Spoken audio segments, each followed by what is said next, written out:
Good morning, good afternoon, Jarosław Kamiński. We are recording this presentation connected with the Whistleblowing Summit, 3rd edition, 2022. And we would like to present you the higher perspective, bigger perspective of the whistleblowing and the whistleblowing directive implementation in various countries in Europe. And we have invited, as a Rödl Partner, colleagues from different jurisdictions where Rödl Partner is located. We have Germany, Spain, Italy, Latvia, and the Baltic states as a higher perspective. And together with me is Andrew de Roy, who is the founder of Beerstone Global. And the Beerstone Global is a corporate intelligence and investigations company with offices in Warsaw and Berlin.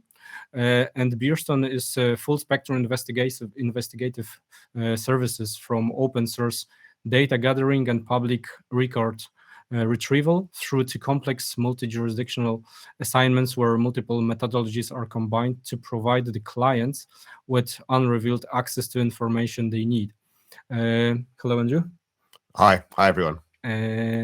And together with me from different jurisdictions are Alice Meyer. Hello, Alice.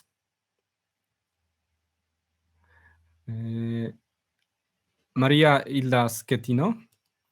Hello, everybody. Hi. Sonsoles Sanchez from Spain. Hello, everybody. Thank you for the invitation. Frederick Kopp from Germany. Hello, everybody. And Stanislavs Swiderskis from Latvia. Hello, everyone. Yeah, my colleagues are associates in Rödl Partner in different jurisdictions, and they are dealing on a daily basis with the compliance and the whistleblowing issues in their countries. And so together with Andrew, we would like to present you the higher perspective and the bigger perspective of the whistleblowing, as I mentioned at the very beginning. Andrew, from your perspective, what would you like to hear during our conversation? I'd like to speak and just understand how much similarity there is between different countries and what differences. There's obviously going to be multiple paces of things being done. I think this is a very interesting and fast-changing topic in a geopolitical environment which is very stressful, and there's many things going on. Every country has its own stresses, from high inflation, from war in the European continent, right through to increased regulation like ESG. So how things are changing. These are all things that I would like to discuss today. Okay, great. I don't know if maybe short presentation from my colleagues, if they could briefly mention what they are doing on a daily basis. So maybe Sonsoles, if you could start it from your perspective. Okay. Well, hello, everybody. My name is Sonsoles Sanchez. I'm a lawyer at Rödl Partner, Madrid, Spain. And I belong to the TMT department. And I am specialized in data protection, IT, and compliance matters. And well, very happy to be here with all of you to share our different perspectives. Great. Thank you, Sonsoles. Maria? Hello again, everybody. I am Maria Hilda Schettino, and I am a lawyer from Rödl Partner, Italy, specialized in criminal law and compliance. And so I belong to the compliance team working from between Milan and Rome. And I'm happy to be here to share the Italian perspective on this very interesting topic. Thank you very much. Alice, if you could step in here. Hello, everybody. So my name is Alice Meyer. I'm also a lawyer. Maybe I would like to point out I am a lawyer in the Czech Republic, but originally also a lawyer in Italy. So my perspective today will be also filtered from this duality, I would say. And I am part of the compliance team as my colleagues, and I'm very, very happy to be sharing our thoughts about the implementation of whistleblowing in the Czech Republic. Great. Frederick? Hello, everybody. Again, my name is Frederik Hopp, and I'm a lawyer too. I belong to the data protection and compliance team and dealings especially with the new Whistleblowing Act and the Supply Chain Act. Great. And finally, Stanisław, if you could just mention about you. Yes, hello everybody. My name is Stanislavs. I'm assistant attorney in Latvia, Riga office. Mainly I'm dealing with compliance matters, which also includes data protection and whistleblowing, also some dispute resolution. But yes, I'm very excited to share with you wisdom on the Latvian perspective on whistleblowing regulation. Thank you. Thank you. And maybe first question, just to start it, the opening one in general. How is whistleblowing directive implemented in your countries? Do you have already some specific laws? Because, for example, in Poland, there is still waiting for the new regulation, for the new law. How it looks like in your countries? So maybe Maria, if you could start it. Yes, of course. Well, actually, Italy is not yet implementing the requirements of the whistleblowing directive, but it can be said that it's nearly one step closer to doing so, finally. To be precise, on 9 December 2022, the Italian Council of Ministers preliminarily adopted the legislative decree implementing the whistleblowing directive, and the draft of this decree was then submitted to the competent parliamentary committees, which will to express their opinion on the draft by 19 2023. Hence, the publication of the new whistleblowing in the Italian official journal is expected in early 2023. Great, thank you. Alice, how it looks like from the Czech perspective? Okay, so I hope everybody can hear me. I will go on and say that also the implementation is still ongoing in the Czech Republic as well. It has been quite a journey. We observed the first rather restrictive draft of the law, which was ultimately not approved due to parliamentary election. And at this moment, we have a new draft, which is more in line with the content of the directive.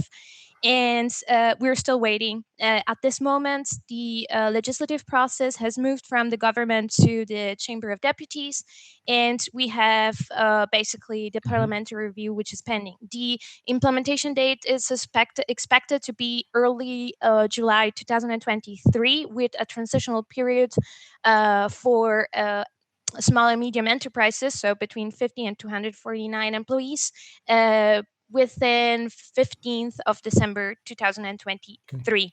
The implementation could also happen sooner, but we will see and we will have to wait. Okay, great. Sonsoles, how it looks like in Spain? Well, in Spain, the whistleblowing directive has not yet been transposed into a Spanish law. We currently have a draft law transposing the whistleblowing directive, and apparently it is not expected to be transposed soon, as this Spanish draft law is going through the process of parliamentary approval. So concerning the entry into force of the law, according to the draft law, Spanish companies will have to implement the whistleblowing system requirements within 3 months after the law comes into force. However, the draft law grants medium-sized companies, this is companies with between 50 and 249 employees, a superior period to comply with the law. So specifically, the law will not be mandatory for medium-sized companies until December 2023. So this is the situation in Spain. Okay. Frederick, maybe Germany has already implemented some kind of new law. No, as in the other countries, there is currently no whistleblowing law or whistleblowing act in force, but the legislative process is very advanced. So 2 weeks ago, the whistleblowing law, which has a wonderful German name, Hinweisgeberschutzgesetz, was finally debated in the parliament, and all that is currently missing is the approval of the Bundesrat, which represents the individual federal states. So I expect that the new law will enter into force within the next year. Okay, great. And maybe Latvia, maybe Baltic states, Stanislas. Yes, in comparison with the other big countries, Latvia is being the front runner, and we have actually the whistleblowing regulation since May 2019. Actually, a few months before application or adopting the directive, whistleblowing directive. Wow. And in the beginning of this year, on the 4th February 2022, we adopted a new whistleblowing regulation, whistleblowing law, which is more compliant, and the content of which is more copy-paste of the directive. So actually in Latvia, we do have this regulation in place and being very diligent and trying to comply with the EU regulation in a timely manner, let's say. Okay, great. Thank you, everyone, for the introductions. So obviously, the EU directive is being driven at the EU level. In each of your countries, is there any former culture of whistleblowing, or is this the beginning of the legislative process in the country? And maybe Maria, if we could go to you first. Yes, the answer is no. Not the first time that in Italy we deal with whistleblowing, because since 2012 for the public sector and 2017 for the private sector, we already have national laws concerning whistleblowing issues. So the new decree should be an enforcement of our previous national law. Thank you. Alice, perhaps from the Czech perspective, how is this the beginning of the journey in the Czech Republic? On some level, I would say yes. So the topic is not completely unknown to the legal system, in terms that we have already some special regulation in place for the public sector, for civil servants, and for some regulated entities in capital markets and other regulated environments in the private sector, such as the banking sector, for instance. But there is no general comprehensive regulation for the private sector at the moment. So in this sense, the implementation of the directive will really revolutionize the system and level the protection that is granted in the private and also in the public sector. So we're really excited about this change. So at the moment in the private sector, we only have general protection that comes out of existing laws, so general civil, criminal, or administrative law type of protection, and also some, I would say, also contrasting provisions in labor law, for instance, that the disclosing or reporting could be in some circumstances considered like going against the legitimate interest of the employer as well, so, or breach of secrecy and confidentiality obligation in the system. So it is a very welcome change in the Czech Republic for the private entities. Thank you. Yeah, great. Frederick, from German perspective, how you see it? This is how it was before, and maybe is a new road for Germany in this respect, or it's rather some evolution regarding the directive, which gives some guidance for the companies and private and public sector. How it looks like from your perspective? Yeah, I think it will be the starting point for a new road, because in Germany we have some specific areas where regulations on whistleblowing protection exist, but it's only in like in financial or the banking area, and for the other sectors there is no similar whistleblowing protection now. So I think the new Whistleblowing Act will be it will push the whistleblowing culture in Germany forward. Okay, And in Latvia, Stanislav, because you mentioned that it's already since 2019 that this new law enters into force. So you see that it's some kind of culture that will be, or how it looks like from your perspective. That is a great question, Jarek. I think for now this is a very small time gap between the adopting the law and already making the new law again.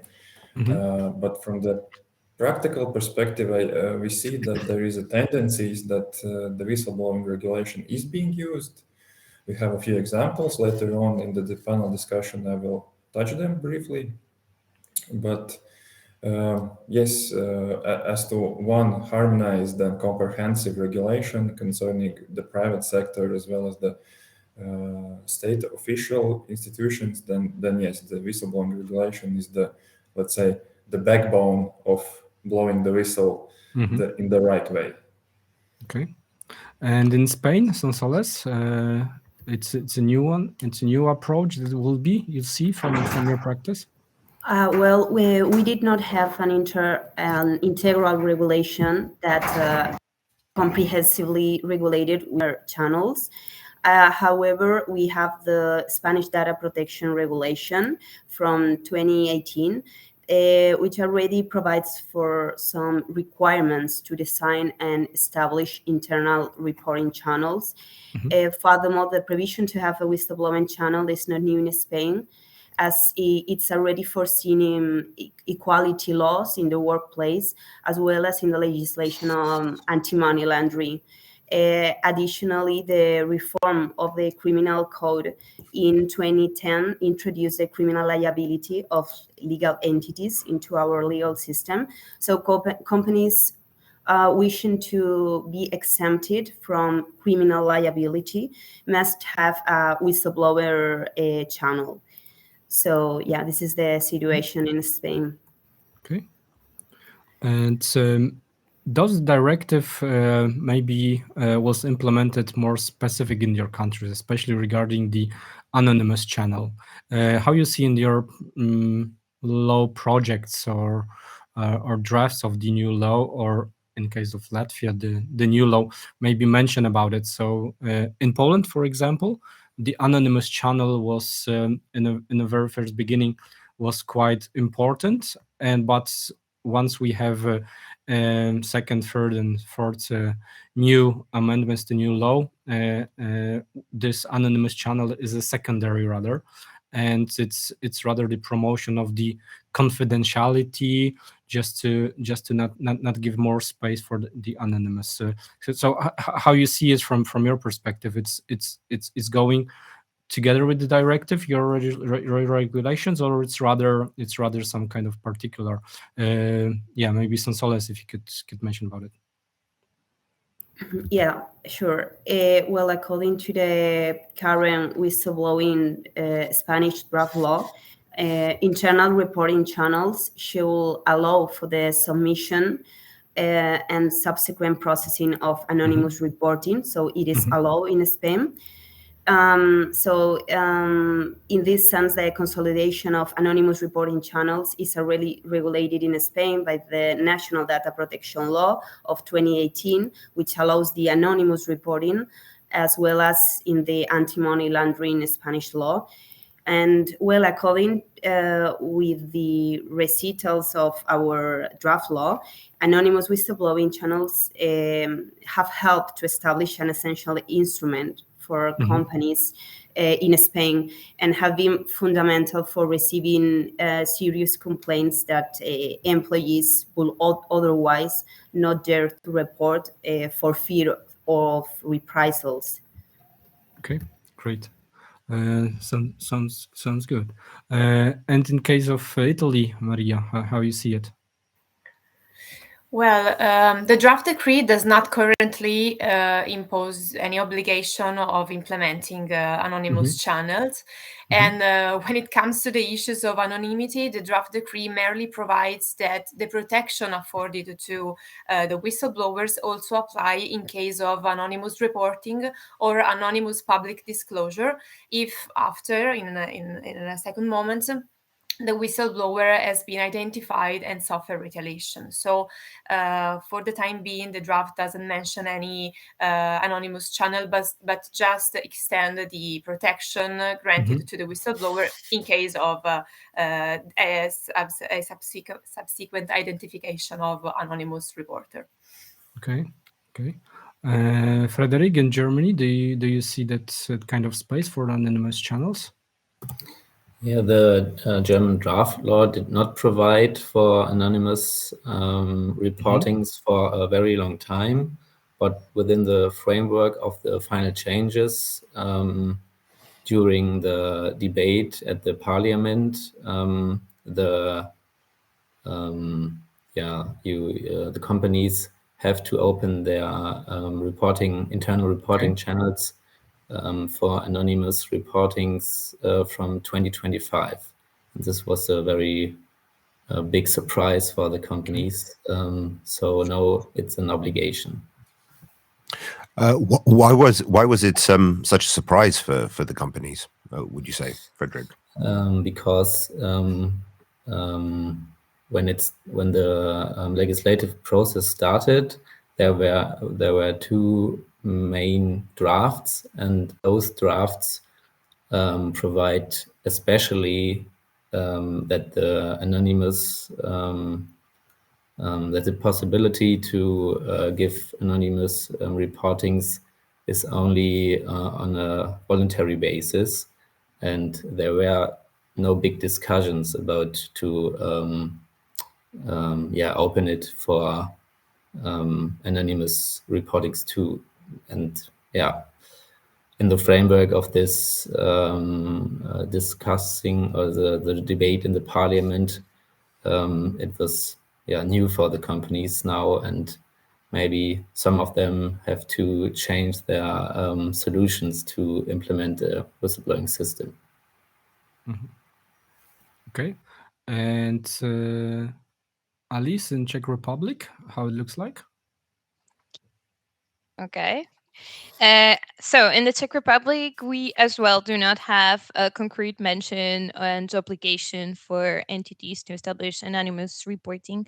However, I would say that in the system, we do allow anonymous reporting to different authorities, and there is at least an obligation of the authorities to actually give a feedback, but no guarantees of the processing.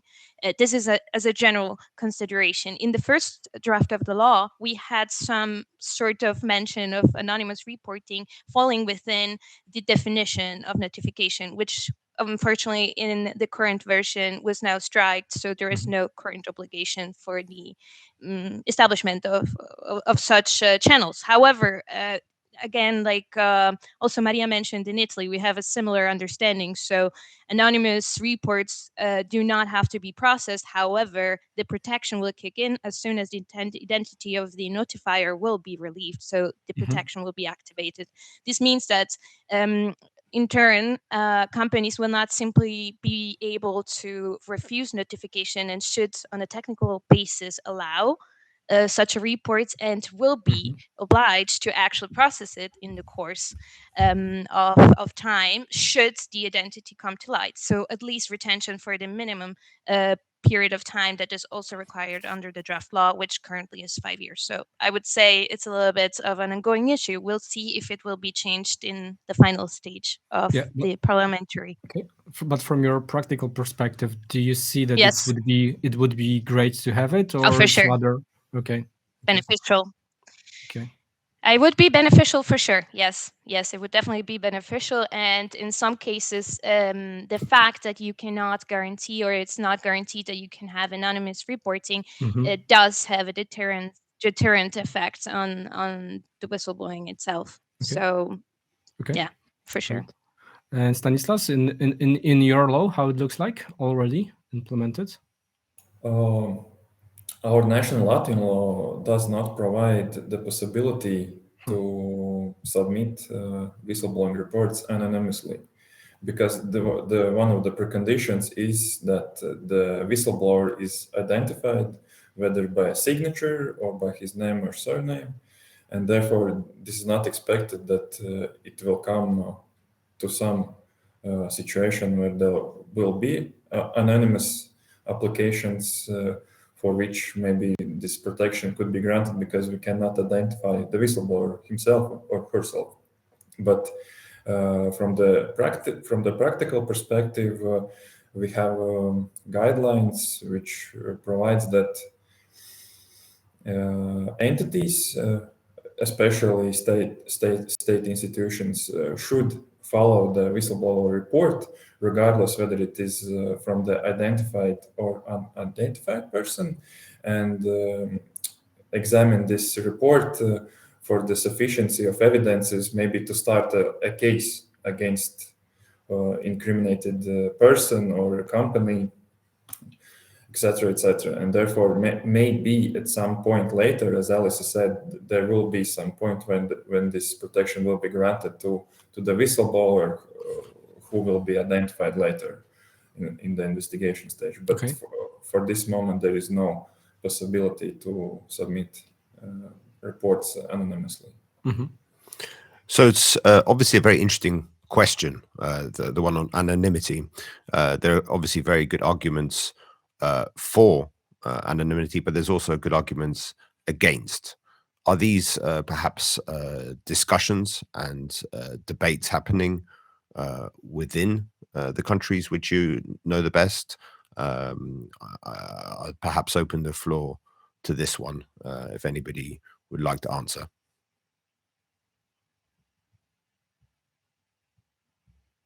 So if not, then I will. Maybe I will tell, because I will speak about it, because we do have this regulation, and the main contact point for the whistleblowers is the state chancellery. This is a state institution. Mm-hmm. Also, the state institution is maintaining on the internet webpage where you can submit the whistleblower's report, and you can do so only by identifying your credentials via internet bank, online bank, or via other identity tools like ID card and so on. And therefore, this institution is the main in which you can submit a whistleblower's report, regardless whether you have internal whistleblowing channels and system introduced in your private sector company, or you actually don't have it. And the whistleblower is always free to choose how to submit this report. Okay. But again, as I said earlier, no anonymity granted so far. Sonsoles, maybe from the Spain perspective, Spanish one? Yeah, the acceptance of anonymous reports has been a small point of contention in Spain, as it can lead to an increase in false reporting. Mm-hmm. Initially, Spanish and European authorities discourage companies from implementing systems which allow anonymous reporting, but finally it was accepted in the Spanish data protection law from 2018, as well as in the anti-money laundering national law. So yeah, this has been a very controversial point, as on the one hand, we don't want the whistleblowing law to prevent any reports of illegal activities, but on the other hand, the acceptance of anonymous complaints may increase the number of false complaints. Sure. Yeah, this is pros and cons that we have in that kind of channel. Yeah, definitely. Maybe Maria, if you could end this question, how it looks like from the Italian perspective, whether there's a bigger discussion, why do and or why not? So how you see it? Well, I have to say that the transposition process in Italy has not been so transparent. So I can report the perspective of the civil society or associations such as Transparency International Italia, which are favorable and pushes for anonymous channel to encourage whistleblower to report. But I also agree with Sonsoles about the risk of anonymous reporting, and also about the management of anonymous reporting, because anonymous reporting can be handled, I think, only in case of a channel established using software, for example, that can allow discussion with the anonymous report. With other channels such as email or archaic analogic channels that are used in Italy, the discussion with the anonymous whistleblower is very difficult to carry on. So pros and cons, as you were saying. Okay, great, thank you. We all know that, and I think we can all agree that the companies have lots of obligations to implement the internal channels, etc. But maybe take a look where the biggest discussion also in Poland, we have the external channel, the external platform where employees and maybe we as a citizens also, we can report the notifications. How here the implementation goes in your countries in this respect? There are already mentioned the external authority, external state, public company or government institution which will be responsible for gathering the external information. Stanislas mentioned about it a bit, and how it looks like in Czech Republic project legislation. Alice, if you could mention about it. Yes, so just for me to make sure I understand, so the question concerns the authority that will externally deal with whistleblowing in the Czech Republic, right? Yeah. For example, Yes? if the Okay, internal... so... Yeah. Sorry, yeah? Yeah, if the internal channels, for example, if the internal channels in a company will not work, and I would be, as an employee, I would be forced to go to, I don't know, different institution, whether I can do this. In case of, I don't know, data protection, we have a supervisory authorities where we can notify any breach as a, or my doubts regarding the data processing, for example. And I'm just wondering whether in case of whistleblowing, you have already provisions that external authority will be responsible for also accepting the notifications here. Yeah, so there is a preference that is expressed in the law as well, in the draft law as well, for the internal reporting channel for obliged entities. But I would like to point out that already at the moment, an external channel has been activated in the Czech Republic due to the direct applicability of the directive for public authorities, even though there is no implementation law at the moment. And we have a methodological guidance that was issued by the Ministry of Justice, and the authority that will actually handle whistleblowing externally and also act as a consultative body in regards to whistleblowing in the Czech Republic will be the Ministry of Justice itself. It should be a new unit that will be established within the Ministry of Justice itself.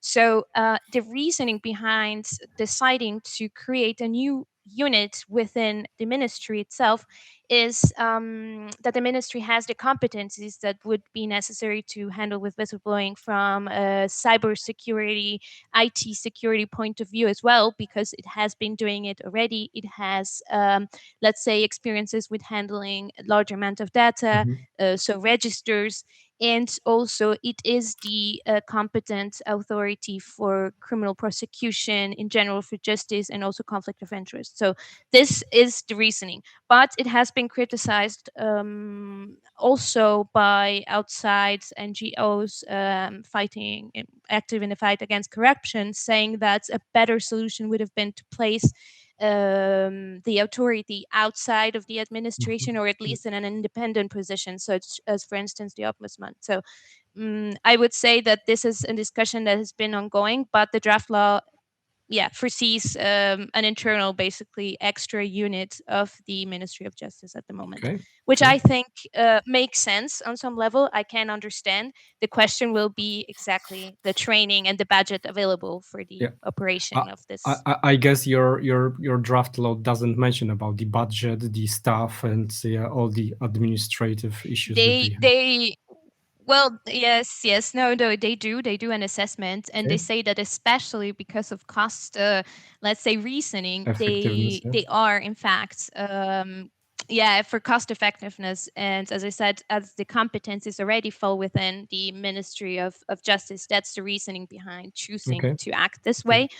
But even in the legal assessment, let's say in the accompanying explanatory memorandum of the draft, we can read that they say, we understand there might be some reservation as regards the independence of such, let's say, an authority, but the cost-related questions also have to be considered. So there's a level of consideration of this issue, even in the memorandum which accompanies the draft law. So. From the Spanish perspective, Sonsoles, how you see it as an external government body who will be responsible for taking care of any notifications? According to the Spanish draft law, the management of these external channels will be assumed by an independent whistleblower protection authority. It will be a newly created entity that will guarantee the functionality of the system, an entity independent from the public administration. Also, due to the specific nature of the matter, whistleblowing, it has been considered that it was best to create a new authority with an adequate autonomy and independence, and with a technical and specialized character in the matter. However, this entity has not yet been created in Spain. And regarding its functions, this independent whistleblowing authority may issue recommendations, circulars establishing criteria and appropriate practices for compliance with the provisions contained in the law. Likewise, the law attributes the exercise of sanctioning powers to this independent authority. And this institution will have a separate budget as well? Because it will have. Sorry. It sounds really good. It sounds really good that you have think about it in totally new different authority to do so. Great. Frederick, in Germany, how it looks like? In Germany, an external reporting channel office will be established by the Federal Office of Justice. And that it will be responsible for the state governments and federal governments, and will accept information from the private sector as well as from the public sectors. And as I already mentioned, in Germany, there are a few specific areas like the financial area in which whistleblowing protection regulation already exists since a few years. And in this special areas of responsibility, the Federal Financial Supervisory Authority and the Federal Cartel Office are the external reporting channels, also within the framework of the new whistleblowing law in Germany. Okay, great. So quite similar like in Czech Republic, that we are going that direction. And Stanislas, if you could mention, because you have already did it, this external channel, who is responsible for it, and this is also some kind of sort of Ministry of Administration of Justice, or it's separate entity which was founded by the government itself. Yes, this is the separate public institution from the government. Okay. And actually, I would like to maybe dive into more detail, because this is the main state chancellery. This is the main institution to be looked for in case the whistleblower doesn't know where to raise the alarm. But on the state cancellary's webpage, the governmental webpage, there is a list of other public and private entities, for example, ministries and subordinate bodies, independent and anonymous bodies, and state-owned companies, which are responsible or competent, for example, for different areas of the economic activities. For example, if you have, let's say, environmental infringement potential, then you can go to the environmental ministry and raise alarm there. And also there is information and list with the contact details for which can be used to raise the alarm. But again, if the whistleblower decides to go directly to the state cancellery, this institution receives the whistleblower's report, assesses it, and then transfers it to the competent authority, which is responsible for that area in which the alarm has been raised. And then, of course, there will be investigation by the competent specialists, and afterwards, if anything will come up that will indicate on the infringement, then of course respective competent body will impose a sanction and maybe go even further and try to initiate criminal proceedings against the perpetrator. Okay, so it's rather not accumulated in one entity, in one institution, but it's rather going in a different one. Yeah. There is the main body. Yeah? Yes, sorry. There is the main body which can, of course, do the investigation, but again, as regards to the allocating the resources and special knowledge, of course, the competent authorities in that precise sector will be more competent and in order to maybe do it effectively, to do the investigation more effectively than the general contact point.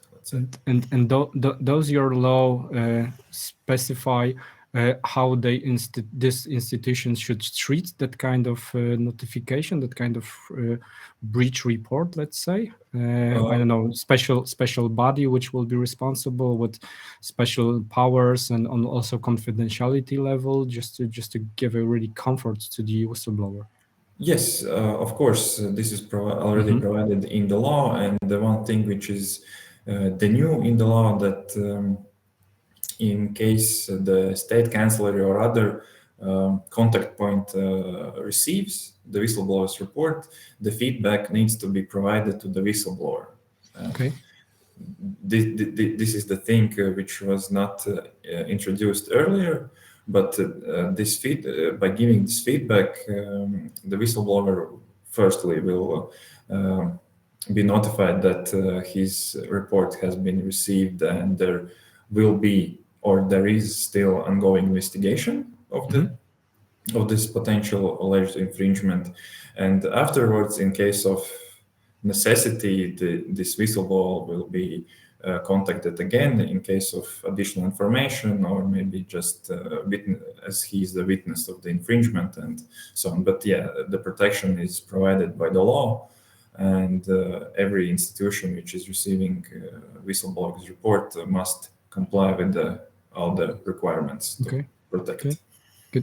Good to hear about it. Yeah. So if we maybe move on and ask about how whistleblowing is evolving in your countries on a societal level. Is this something which is accepted? Is this something which is being resisted? How are things seen in your countries? And maybe Stanislavs as the front runner with the legislation, perhaps if we could ask you how it's viewed by society, and if there was a reason why there was legislation put in 2019, which is ahead of every other country on this panel. Yes, as I said, we are trying to be the front runners in diligent way to introduce the regulation, which is yet to be adopted at EU level. But from the society point of view, we can say that in the post-Soviet time, or started from in the Soviet time. There were repressions against the ones who were trying to report on their fellow companions, colleagues, Yes. and it was somehow resistant from the society that I can do it in order for a greater good, in order to protect the society interests. But as we see nowadays, there is a slow but good tendency that these reports are being made. But again, maybe there is a lot of more alleged infringements which could be reported, but the society or employees are still afraid of adverse consequences from their employees, from their employers or state officials, and they are more resistant or maybe not so proactive in using this whistleblowing regulation in their favor and report on the alleged infringements. So maybe, Frederick, same question to you. Obviously, Germany is the biggest country in Europe, and many of the biggest companies in the world are here. And of course, there is a lot of history with FCPA type of fines. I was wondering how is this viewed on a societal level in Germany? I think to answer this question, I would like to differentiate between two perspectives.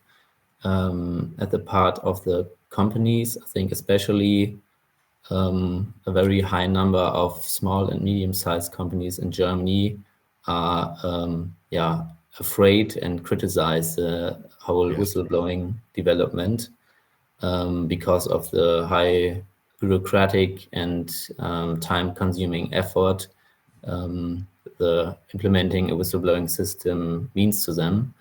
But when you see it from a society or public perspective, the whistleblowing development and culture in Germany gets supported, and I think this is probably related to a large number of processes and case studies, like in Germany, the very famous case study of the Wirecard fraud, and also Edward Snowden or WikiLeaks, and they are pushing the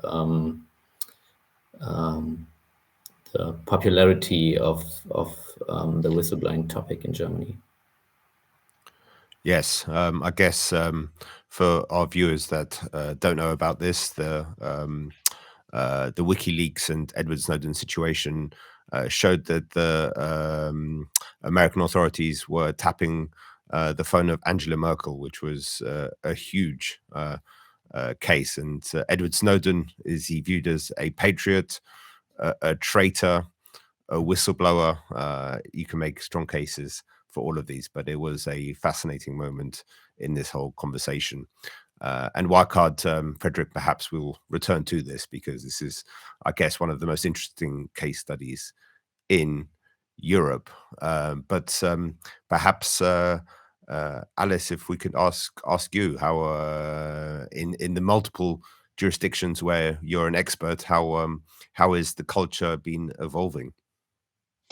Okay, so I would like to report of what I have noticed in the Czech Republic, and I would like to say that this is filtered from my own perception, which, as I said, I am an Italian lawyer and also established in the Czech Republic. I dare to say that I think the perception of whistleblowing here is also a little bit influenced by historical reasons as well. So there is a little bit of a negative connotation to reporting, because reporting was historically very negatively perceived. So generally speaking, I would say. At the moment, though, there is also a very big division between those who have a little bit of knowledge of what it actually means to blow the whistle, and hence they do support it, and those who, again, do not support it, but at the same time may not have a correct perception of what it really, really means. In support of this, I have recently seen an empirical study conducted by some anti-corruption NGOs here in the Czech Republic, stating exactly this, that out of 2,000 respondents, most of them had no concrete understanding of whistleblowing itself as English term as well. And once they got access to more information, they had a positive perception of this as well. So yeah, I would say it could be summarized as this. Thank you. Sonsoles, in Spain, how is the whistleblowing culture? How would you describe it, and how would you see is the direction of travel in terms of how it is viewed by the public? Well, firstly, in Spain, the obligation to have a whistleblowing channel is not new, as there are many companies that are already familiar with the whistleblowing. Specifically, there are different sectorial regulations that already regulate the whistleblowing channels. Also, some companies have implemented a compliance plan to exempt a legal entity from liability, which requires to implement a whistleblowing channel. So it could be said that many large companies already have one, and that many medium-sized companies are already familiar with it. However, in Spain, there is still no general culture regarding the implementation of whistleblowing channels, and there is still a certain reluctance to use it. Maybe due to the lack of trust in the confidentiality and guarantees within the channel. And however, do you think it's a lack of trust, or maybe like an apathy where people just don't do it because they've never done it, nobody else does it? Do you think it's definitely a lack of trust, or do you think it's something which can develop over time once, I guess, momentum or a change does start happening in society? Well, yeah, I agree with you. I think they are both. And also, it could be that this law has seen by the Spanish companies as an additional burden. The fact that its implementation is mandatory for medium-sized companies is often seen as an additional burden for medium-sized companies, especially because they often do not have internal resources to implement the system. And it may also be difficult to nominate a person responsible of the whistleblowing channel who is independent and autonomous. Especially, it might be difficult to avoid a conflict of interest. So I think depending on what the final Spanish law looks like and the specific guidelines given to companies, it can be seen as an additional burden or as a rule that creates legal certainty for companies and whistleblowers. Maria, would you find the same thing, that essentially, as we all know, compliance is not revenue generating, and that smaller, medium-sized companies in the era of inflation, etc., like, the last thing we need is more work which doesn't generate money, or is it something else? How would you see it? Well, in my perspective, from the Italian perspective, what I see is that even though Italy has an history of whistleblowing law, a true whistleblowing culture has not yet taken root, especially in the private sector. And I say especially in the private sector for two reasons.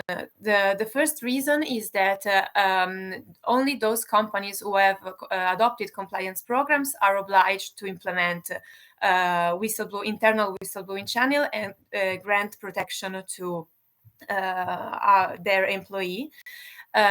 So a huge group of companies are excluded from the protection. One reason is that the medium-sized companies, in the medium-sized companies, there is always the fear that things can come up, the confidentiality will not be granted. So private employee, as far as now, are very skeptical respect the whistleblowing institution. In addition, in most organizations, whistleblowers are not seen as a resource, but as people to be defended against. And on the jurisdictional perspective, there is no case law implementing a true anti-discrimination protection. So reading the statistic, while the pandemic, for example, had fostered an increase in reporting in 2020, at least in relation to the health sector, in 2021, this trend declined. And for the success of the new whistleblowing law, I think that it's very important not only to actually implement the directive, but also to support the new decree with a proper training and awareness campaigns on whistleblowing. And this is not only with respect to the corporate or public entities, but also with respect to the judiciary, who are called upon in the concrete case to assess possible discriminatory conduct, because you can have the best law possible, but if the judge who are called to apply the protection when the report, when a proceeding fall the report, it's important that also the judge are aware of whistleblower and how it works. So an issue for company sector and public sector, but also an issue and something that have to be something that also the judge needs to be aware of. So I guess it's continual education for all parties. That's definitely. And if we could just more detailed into the case law that you're practicing in your daily work, do you see already the cases about specific one? I think we can elaborate in a separate question, but do you see that the case law is already in place, and maybe in what sectors? I mean, it's rather employment infringements, or it's rather criminal cases or anti-corruption.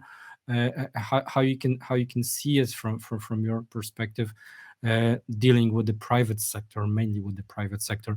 Frederick, how you see it from the German perspective?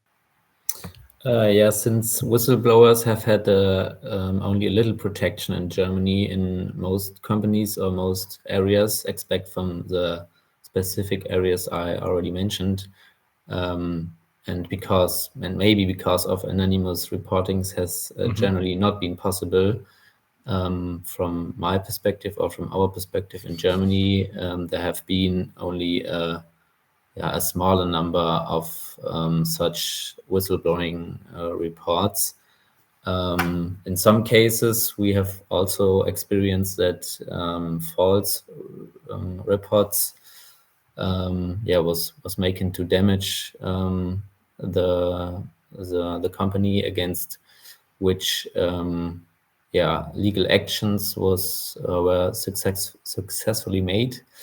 But according to the new whistleblowing law, which I expect to enter into force next year, I think there will be a great advance to the whistleblowing cases. So the main part of the case law will come in the next years as well.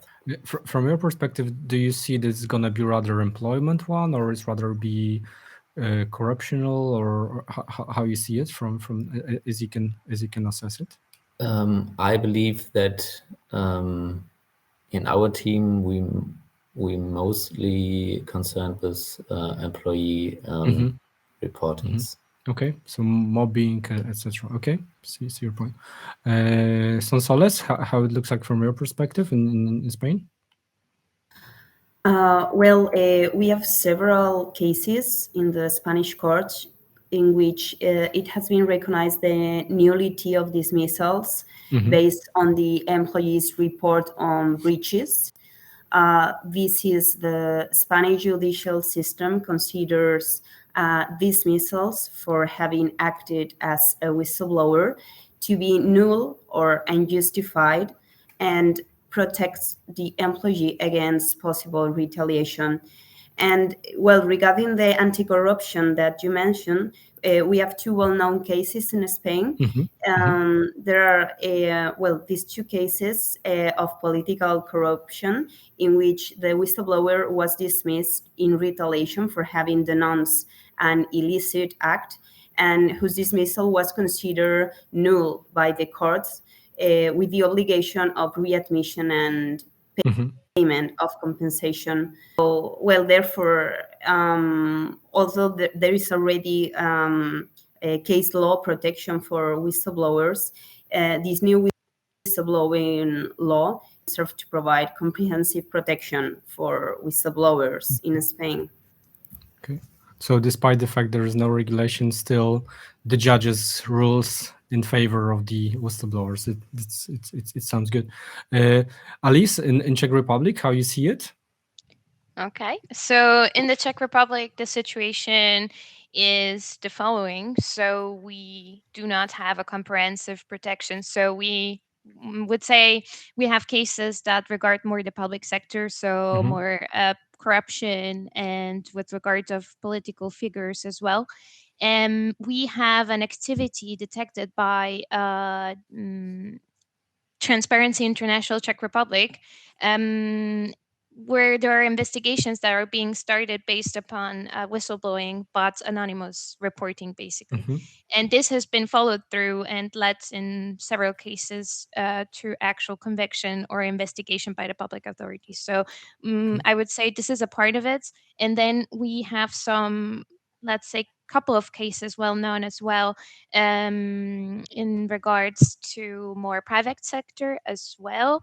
And in this case, the employee at question faced some consequences from labor law perspective, but also from criminal law perspective, as he was charged initially with defamation, was finally dismissed because it was found that basically the content of the reporting was in fact true.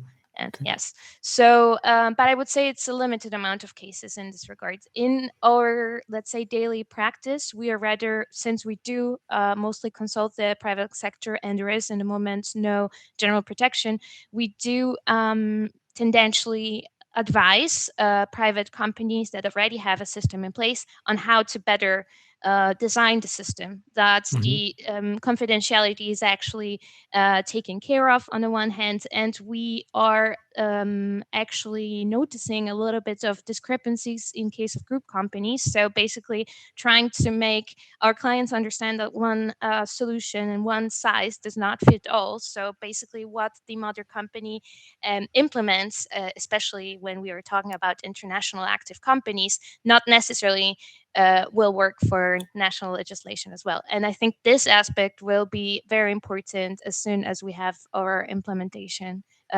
draft implementation in place of the directive. Okay, see your point. Maria, from the Italian perspective, do you have already case laws? And it relates to what Aria, let's say. Well, in Italy, the situation is quite similar to Czech Republic. Actually, we had several cases in the public sector in 2011 or before that year regarding case of corruption in public institution.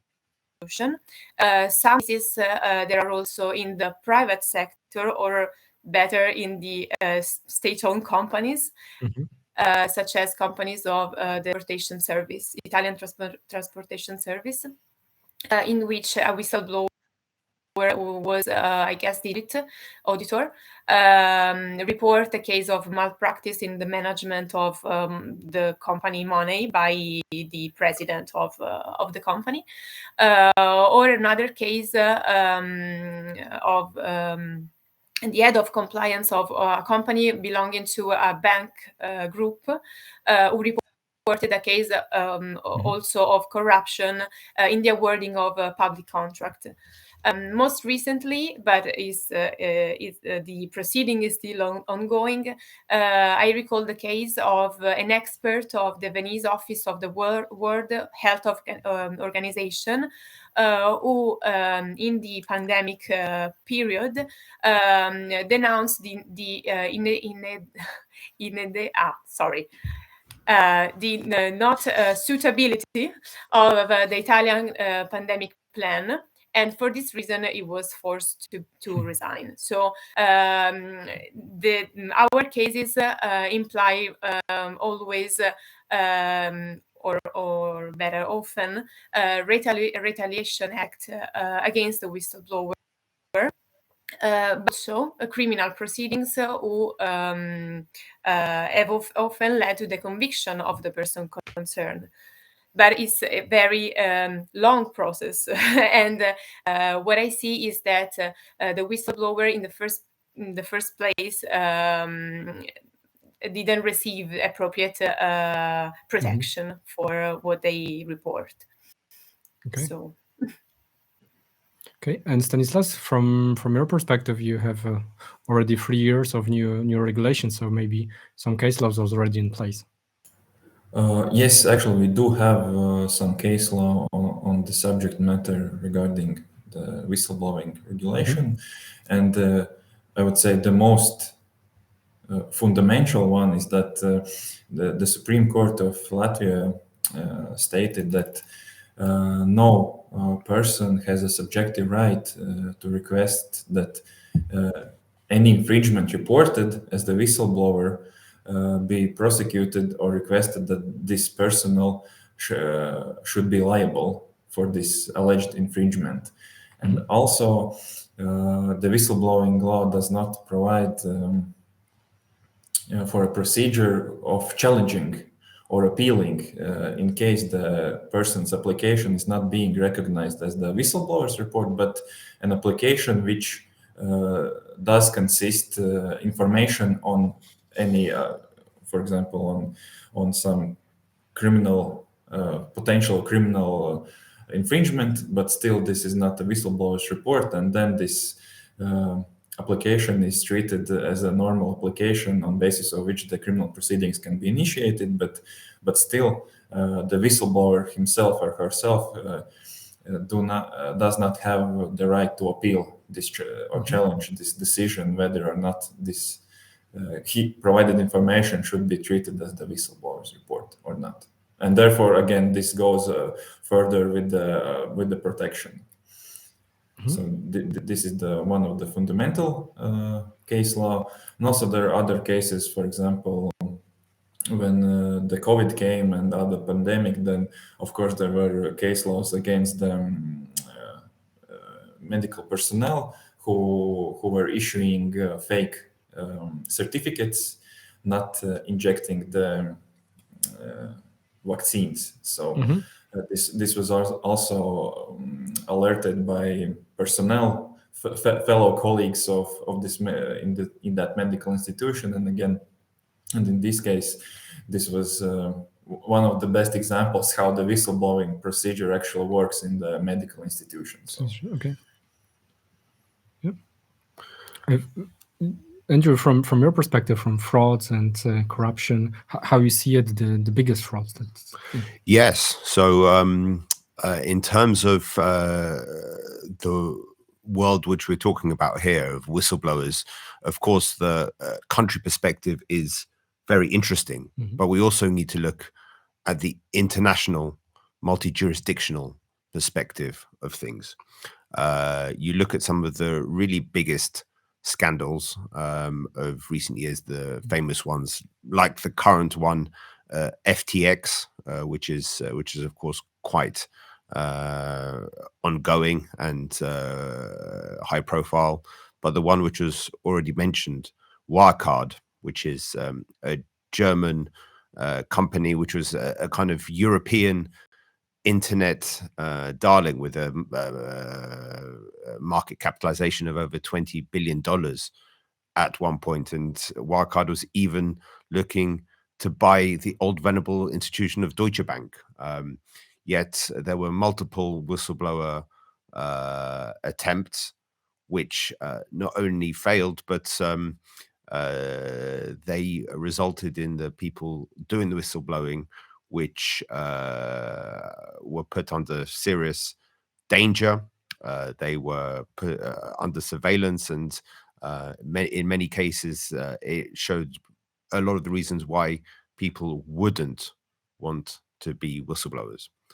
Not only this, Wirecard was a scheme which went across multiple jurisdictions all over the world.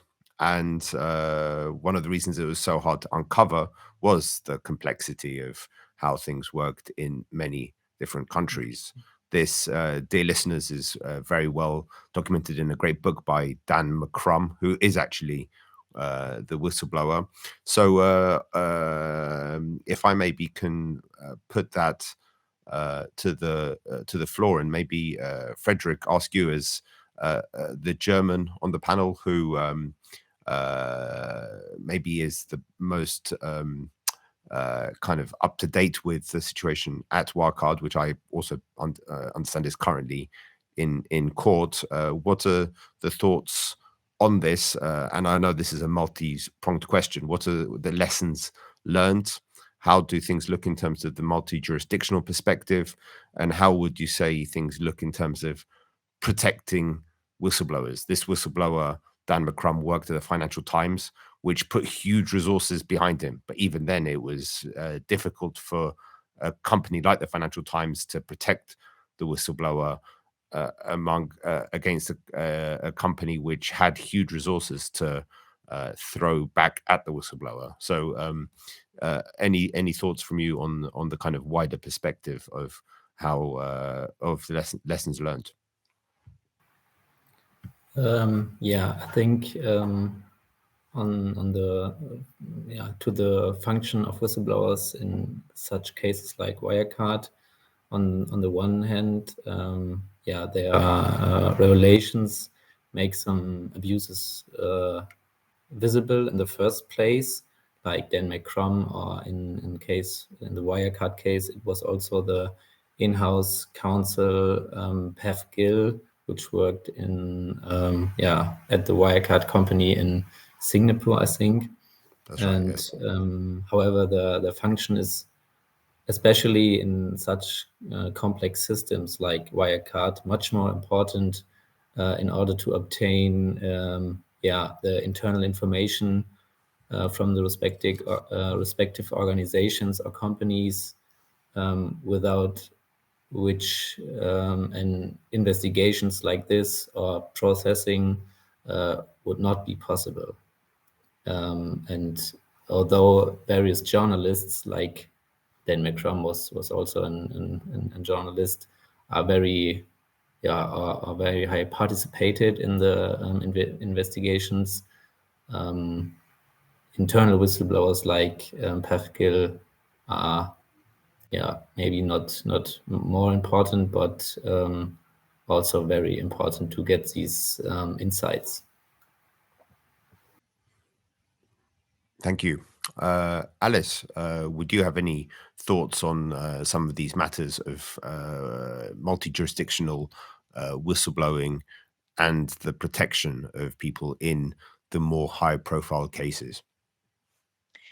Well, I think that all of those high-profile cases show us how valuable, let's say, the information streamline from somebody who's really close to the context can be, but at what high cost, personal and also professional, the choice to stand behind the reporting can come. So I would say that mostly those cases show how important it is to adequately protect the whistleblowers, and also to offer them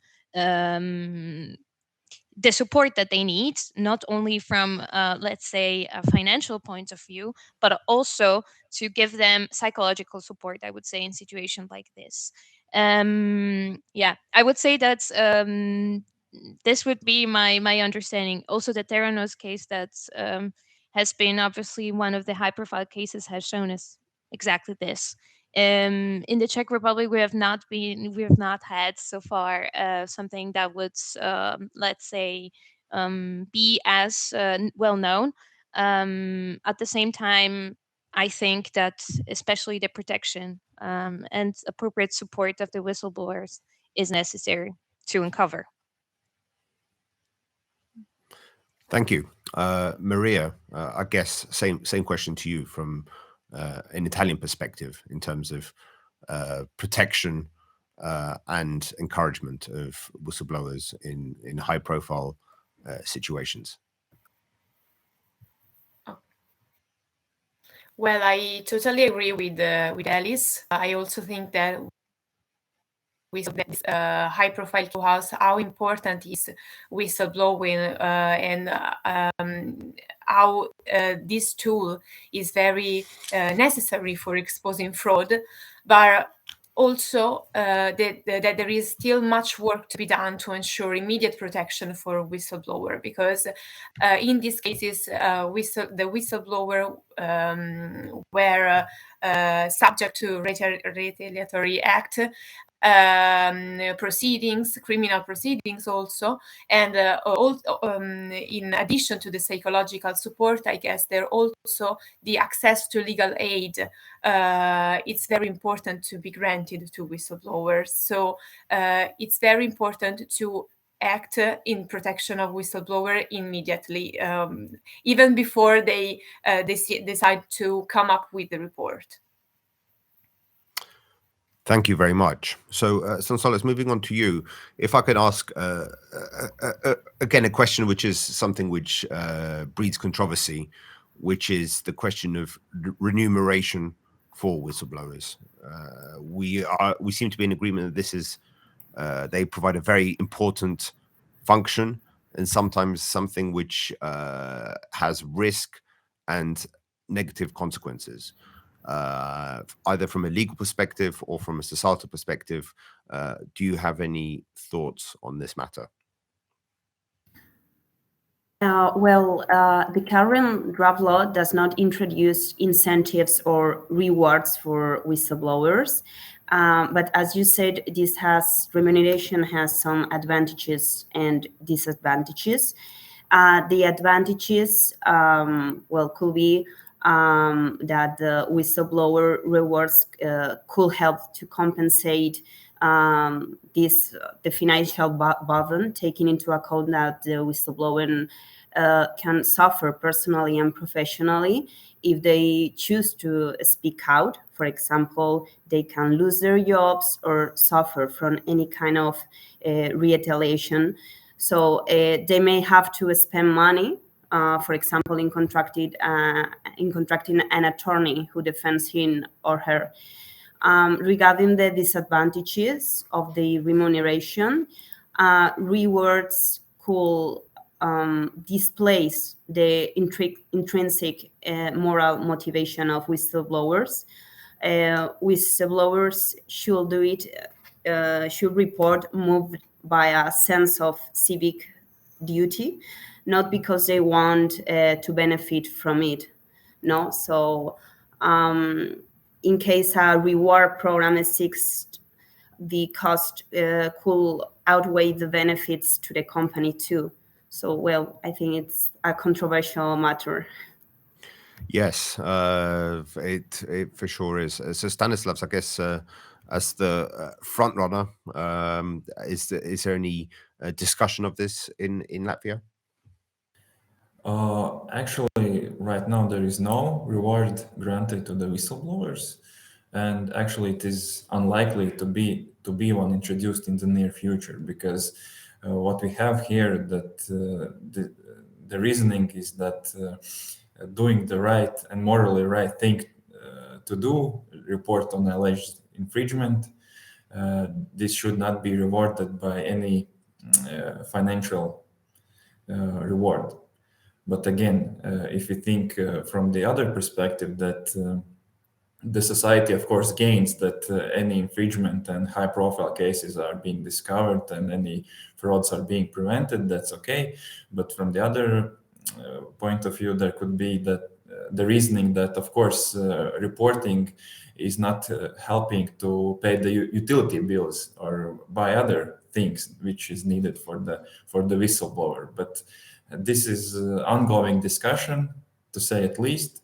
But in the final version of the whistleblowing law adopted in Latvia, there is no such reward provided. But maybe after some time, if we want to motivate or promote the reporting and doing the morally right things, probably in the near future, there could be some new applications to adjust and amend the law accordingly. So. It feels like we could do a whole another session just on this topic alone.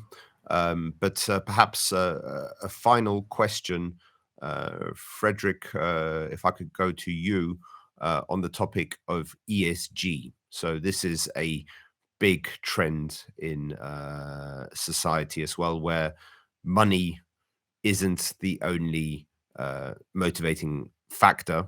Of course, it is a big one, but a lot of investors now require companies to be good local and global citizens, and to also make sure that along their whole supply chain, you don't have child or maltreated labor. And increasingly, I think the hottest topic amongst especially the youth, but not only, is the environment. And companies not only need to make money, but they also need to have the right adequate environmental protections. And the topic of greenwashing. So hiding environmental damage is something which is going to be a big thing in terms of whistleblowing. So long-winded question, but would you have any thoughts on this, on ESG and whistleblowing from a multi-jurisdictional perspective? I think ESG is a very big trend in terms of whistleblowing, and the whistleblowing culture and the whistleblowing development in Germany will have a significant impact on the both environmental but also the social aspects, because the reportings of the whistleblowers may pertain to the negative impact the companies or the organization has on the environment or social incidents, and therefore identifying such behavior and taking steps to remedy this behavior and remedy the situation will reduce of unwanted situations from ESG perspective. And I think, or I believe also for companies with a very healthy whistleblowing culture or a good whistleblowing system, the willingness of the companies to investigate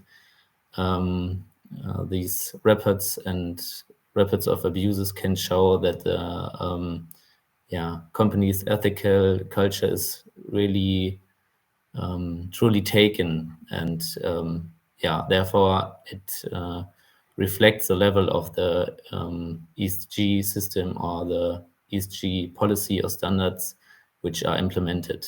I think the whistleblowing culture has a very big influence on the topic of ESG. Thank you. So I guess one final ESG question, Stanislavs. We currently have war in Europe, and sanctions is another very big topic. I think it's one of the most, for me personally, the biggest highlight of 2022 was the speed of sanctions and self-sanctioning of companies with Russia. So in Latvia, where there's of course been historic, very big links with Russia, not only USSR, but in terms of Russian money going through the company, in terms of sanctions and also dealing with sanctioned individuals. Do you see any whistleblowing activity in this regard, kind of exposing companies dealing with the war effort from a Russian perspective? That's a great question, and this is a very topical matter in Latvia and also in other Russian neighboring countries. But as regards to our situation, I would say that our local companies and businesses are very trying to be very diligent with any affairs concerning transactions with the Russia. Started from the February and also before that, because every monetary transaction is being looked at in a precocious way. And so far, there were some cases, of course, where companies try to import, for example, sanctioned goods other than also export to Russia, the needed goods for them. But there were reports, but these reports were processed via national sanction law, not the whistleblowing law. And right now, I see the tendency that every company which still has smallest link with the Russia, they're they're trying to cut any ties and not do the business with companies residing there. And also as regards to the natural persons, of course, they are being sanctioned, and we do have in Latvia this commercial registry where there is information on the ultimate beneficial owners of the company, and we can see which companies are in control of sanctioned persons. And of course, every transaction, whether it is accepted in the exemption, as we all know, in the sanction regulation, which can be provided, for example, for retention, for storage of materials, which is not benefiting the sanctioned persons. But again, other than that, companies are very precautious and trying not to do any affairs and business with the Russian, because it's more of a headache than actually any profit for this part of the border. Thank you, Jarek. I think it's fair to say that it's all interlinked, and I think whistleblowing and UBOs and the sanctions, as well as ESG, are all trends which are going to give us all a lot of work moving forward. Yeah. And we'll see how things develop. I think we will have a lot to discuss next year to see how things have developed. So I really hope that we will reconvene a year from today. Yeah, exactly. I totally agree with you. It will stay with us for years, I guess. And thank you very much for your time and for sharing the knowledge and your practical approach from your perspective, from your local perspective. Together with us was Sonsoles Sanchez from Spain, Alice Meyer from Czech Republic and Italy, Maria Hilda Schettino from Italy, Stanislas Świderskis from Latvia, and Frederick Kopp from Germany. Thank you very much, guys. It was really a pleasure to discuss with you, and I'm quite glad because you have the same problems as we have in Poland. So it's still waiting and crossing fingers for our legislators just to have a new law. Latvia is a good example that yes, you can, and hopefully it will spread up for other countries. So crossing fingers for 2023. Andrew, thank you very much for your time and for being with us. Whistleblowing Summit 2022, and looking forward for the next edition in 2023. Thank you guys very much. Thank you. Thank you so much. Thank you, everyone. Take care. Bye-bye.